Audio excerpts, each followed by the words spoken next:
அயோத்தியில் ராமர் கோவில் பிராண பிரதிஷ்டை செய்யப்பட்டதை திருச்செந்தூரில் பாரதிய ஜனதா கட்சியினர் பொங்கலிட்டு தீபம் ஏற்றி வழிபாடு செய்தும் பொதுமக்களுக்கு இனிப்பு வழங்கியும் கொண்டாடினர். திருச்செந்தூர் சட்டமன்ற தொகுதியில் இறுதி வாக்காளர் பட்டியல் கோட்டாட்சியர் குருச்சந்திரன் வெளியிட்டார்.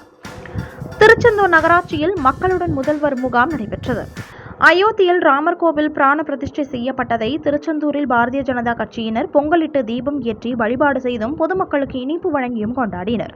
அயோத்தியில் ராமர் கோவில் பிராண பிரதிஷ்டை செய்து பாலராமருக்கு பிரதமர் மோடி வழிபாடு செய்தார். இந்த நிகழ்ச்சியினை திருச்செந்தூர் வீரராகவபுரம் பகுதியில் பாரதிய ஜனதா கட்சி சார்பில் பொதுமக்களுக்கு நேரலையில் காணும் வகையில் தொலைக்காட்சி வைக்கப்பட்டு ஒளிபரப்பு செய்யப்பட்டது. நேரலையில் நடைபெற்ற ராமர் பிரதிஷ்டையை ஏராளமான பொதுமக்கள் ஜெய் ஸ்ரீராம் கோஷத்துடன் பக்தி பரவசத்துடன் பார்த்து மகிழ்ந்தனர்.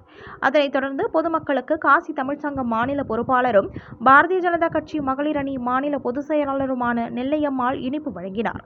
இதனைத் தொடர்ந்து வீரராகவபுரம் விநாயகர் கோவிலில் 51 பொங்கலிட்டும் தீபம் ஏற்றியும் ராமபிரானை வழிபாடு செய்தனர். இந்த நிகழ்ச்சியில் திரளான பாரதிய ஜனதா கட்சியினரும் பொதுமக்களுடன் கலந்து கொண்டனர்.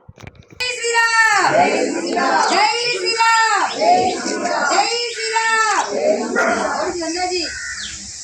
जय श्री राम, जय श्री राम, जय श्री राम, जय श्री राम, जय श्री राम, जय श्री राम, जय श्री राम, जय श्री राम, जय श्री राम, जय श्री राम, जय श्री राम.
திருச்செந்தூர் சட்டமன்ற தொகுதியில் இறுதி வாக்காளர் பட்டியல் கோட்டாட்சியர் குருச்சந்திரன் வெளியிட்டார். 215 திருச்செந்தூர் சட்டமன்ற தொகுதியில் இறுதி வாக்காளர் பட்டியல் ஜனவரி 22ஆம் தேதி திருச்செந்தூர் சட்டமன்ற தொகுதியான வாக்காளர் பதிவு அலுவலரும் திருச்செந்தூர் வருவாய் கோட்டாட்சியருமான குருச்சந்திரன் அனைத்து அரசியல் கட்சி பிரதிநிதிகள் முன்னிலையில் வெளியிட்டார். 1/1/2004ஆம் தேதி தகுதி நாளாக கொண்டு 18 வயது பூர்த்தியடைந்தவர்கள் வாக்காளர் பட்டியலில் சேர்க்க தேர்தல் சிறப்பு சுருக்குமுறை திருத்தம் 2024 நடைபெற்றது. புதிதாக பெயர் சேர்க்க பெறப்பட்ட விண்ணப்பங்களில் தகுதியான நபர்களின் பெயர்கள் வாக்காளர் பட்டியலில் சேர்க்கப்பட்டுள்ளது. ஜனவரி 22ஆம் தேதி வெளியிடப்பட்டுள்ள இறுதி வாக்காளர் பட்டியல் படி 215 திருச்செந்தூர் சட்டமன்ற தொகுதியில் 1,16,665 ஆண் வாக்காளர்களும் 1,23,189 பெண் வாக்காளர்களும் மற்றும் 30 பிற வாக்காளர்களும் ஆக மொத்தம் 2,39,884 வாக்காளர்களின் பெயர் இடம்பெற்றுள்ளது. மேலும் வாக்காளர் பதிவு அலுவலகம் 215 திருச்செந்தூர் சட்டமன்ற தொகுதி மற்றும் வருவாய் கோட்டாட்சியர் குருச்சந்திரன் இதுகுறித்து தெரிவித்துள்ளார். திருச்செந்தூர் நகராட்சியில் மக்களுடன் முதல்வர் முகாம் நடைபெற்றது. அரசின் திட்டங்கள் மக்களுக்கு எளிதில் கிடைத்திடும் வகையில் தமிழ்நாடு முதலமைச்சர் மு.க. ஸ்டாலினால் உருவாக்கப்பட்ட மக்களுடன் முதல்வர் முகாம் 22 திங்கட்கிழமை, 24 புதன்கிழமை, 27 சனிக்கிழமை ஆகிய 3 நாட்கள் நகராட்சியில் மக்களுடன் முதலமைச்சர் சிறப்பு முகாம் நடைபெற இருக்கிறது. இதன் ஒரு பகுதியாக முதல் நாளான ஜனவரி 22ஆம் தேதி திருச்செந்தூர் திருநாவுக்கரசு மண்டபத்தில் வைத்து முகாம் நடைபெற்றது. இதில் நகராட்சி துணைத் தலைவர் ரமேஷ், நகர்மன்ற செயலாளர் வால்சுடலை மற்றும் நகர்மன்ற தலைவர்கள், வார்டு உறுப்பினர்கள் ஆகியோர் பார்வையிட்டனர். மேலும் முகாமில் தமிழ்நாடு மின்சார வாரியம், நகராட்சி நிர்வாகம் மற்றும் குடிநீர் வழங்குதல் துறை, வருவாய் மற்றும் பேரிடர் மேலாண்மை துறை, வீட்டு வசதி மற்றும் நகர்ப்புற வளர்ச்சித்துறை, காவல்துறை, மாற்றுத்திறனாளிகள் துறை, தொழிலாளர்கள் நலன் மற்றும் திறன் மேம்பாட்டு மேம்பாட்டுத்துறை, சமூக நலன் மற்றும் மகளிர் உரிமை தொகைத்துறை, சமூக நலன், ஆதிதிராவிடர் பிற்படுத்தப்பட்டோர் நலத்துறைகள், வாழ்வாதார கடன் உதவிகள் ஆகிய துறைகளின் அலுவலர்கள் பணியமர்த்தப்பட்டு பொதுமக்களிடம் இருந்து மனுக்களை பெற்று அதன் மீது தீர்வு கண்டு வருகின்றனர். மேலும் இந்த முகாமை பொதுமக்கள் பயன்படுத்திக் கொள்ளுமாறு திருச்செந்தூர் நகராட்சி சார்பாக கேட்டுக் கொள்ளப்படுகிறது. இதில் அனைத்து துறை சார்ந்த அரசு அதிகாரிகள் மற்றும் ஊழியர்கள் பலர் கலந்து கொண்டனர்.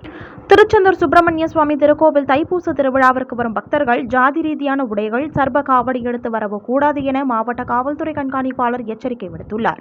தைப்பூச திருவிழாவை முன்னிட்டு திருச்செந்தூர் அருள்மிகு சுப்பிரமணிய சுவாமி திருக்கோவிலுக்கு பாத யாத்திரையாக வரும் பக்தர்கள் சாலையில் வலதுபுறத்தை கடைபிடித்து ஒளிரும் ஸ்டிக்கர்களை ஒட்டி பாதுகாப்பாக செல்லுமாறும், மேலும் பக்தர்கள் ஜாதி ரீதியான உடைகளையோ வர்ணங்களையோ அணிந்து வரவோ சர்ப காவடி எடுத்து வரவோ கூடாது எனவும் மாவட்ட காவல் கண்காணிப்பாளர் பாலாஜி சரவணன் அறிவித்துள்ளார். ஆண்டுதோறும் தை மாதத்தில் பக்தர்கள் திருச்செந்தூர் அருள்மிகு சுப்பிரமணிய சுவாமி திருக்கோவிலுக்கு பல்வேறு பகுதிகளில் இருந்து தினம்தோறும் ஆயிரக்கணக்கான பக்தர்கள் பாத யாத்திரையாக மாநில நெடுஞ்சாலை, மாவட்ட சாலை வழியாக மாலை மற்றும் இரவு நேரங்களில் குழுக்களாக வந்தவாறு உள்ளனர். பாத யாத்திரை வரும் பக்தர்கள் முதுகு பகுதி மற்றும் தோள் பைகள் போன்றவற்றில் ஒளிரும் ஸ்டிக்கர்கள் ஒட்டி பாதுகாப்பாக பாத யாத்திரை செல்லுமாறும், இந்த தைப்பூச திருவிழாவை விபத்தில்லாமல் பாதுகாப்பான முறையில் வழிபட்டு செல்வதற்கு பொதுமக்கள் ஒத்துழைப்பு கொடுக்குமாறும் மாவட்ட காவல் கண்காணிப்பாளர் கேட்டுக் கொண்டுள்ளார். மேலும் திருக்கோவிலுக்கு இறை வழிபாட்டு எண்ணத்துடன் வரும் பக்தர்கள் ஜாதி ரீதியான அடையாளங்கள் பொறிக்கப்பட்ட வேஷ்டி, சட்டை, டி-ஷர்ட்டுகள், பனியன்கள் போன்றவற்றை அணிந்து வரவோ, அதை வெளிப்படுத்தும் வகையில் முகத்தில் வர்ணம் பூசி வரவோ, கொடிகள் கொண்டு வரவோ கூடாது. வனவிலங்கு பாதுகாப்பு சட்டப்படி சர்ப காவடி மற்றும் பாம்புகளை கோவிலுக்கு எடுத்து வரக்கூடாது. மீறி செயல்படுபவர்கள் மீது சட்டப்படை நடவடிக்கை எடுக்கப்படும் எனவும், அவர்களது வாகனங்களும் பறிமுதல் செய்யப்படும் எனவும் மாவட்ட காவல் கண்காணிப்பாளர் எச்சரிக்கை விடுத்துள்ளார். தூத்துக்குடி மாவட்டத்தில் இறுதி வாக்காளர் பட்டியல் மாவட்ட ஆட்சியர் வெளியிட்டார். தூத்துக்குடி மாவட்ட ஆட்சியர் அலுவலக கூட்டரங்கில் ஜனவரி 22ஆம் தேதி இறுதி வாக்காளர் பட்டியலை மாவட்ட ஆட்சியர் லட்சுமிபதி அனைத்து அங்கீகரிக்கப்பட்ட அரசியல் கட்சி பிரதிநிதிகள் முன்னிலையில் வெளியிட்டார். இதில் வாக்காளர் பட்டியலில் பெயர் அடையாள அட்டை கேட்டு மொத்தம் 71,792 மனுக்கள் பெறப்பட்டன. அவ்வாறு பெறப்பட்ட மனுக்கள் அனைத்தும் கள விசாரணை மேற்கொள்ளப்பட்டு 69,885 மனுக்கள் ஏற்றுக்கொள்ளப்பட்டு இன்றைய தினம் ஜனவரி 22ஆம் தேதியன்று இறுதி வாக்காளர் பட்டியல் வெளியிடப்பட்டுள்ளது. அதன்படி வெளியிடப்பட்டுள்ள இறுதி வாக்காளர் பட்டியலில் தூத்துக்குடி மாவட்டத்தில் 7,08,244 ஆண் வாக்காளர்களும், 7,39,720 பெண் வாக்காளர்களும், 215 மூன்றாம் பாலினத்தோர் ஆகிய அனைவரும் சேர்த்து மொத்தம் 14,48,179 வாக்காளர்கள் உள்ளனர்.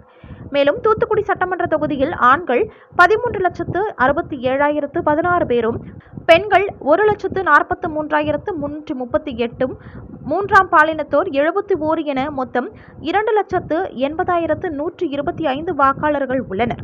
இதில் 18 முதல் 19 வயதுடைய இளம் வாக்காளர்கள் 1,881 பேர். இவர்களுக்கான வண்ண வாக்காளர் புகைப்பட அடையாள அட்டை தேசிய வாக்காளர் தினமான ஜனவரி 25ஆம் தேதியன்று முதல் பதிவஞ்சல் மூலம் அனுப்பி வைக்கப்படும். மேலும் வாக்காளர் பட்டியல் திருத்தம் தொடர்பாக பொதுமக்கள் தகவல்களை பெறவும் மற்றும் இடர்பாடுகள் இருப்பின் தெரிவிக்கவும் தூத்துக்குடி மாவட்ட ஆட்சியர் அலுவலகத்தில் செயல்படும் வாக்காளர் சேவை மைய இலவச தொலைபேசி எண் 0461 195 தொடர்பு கொள்ளலாம்.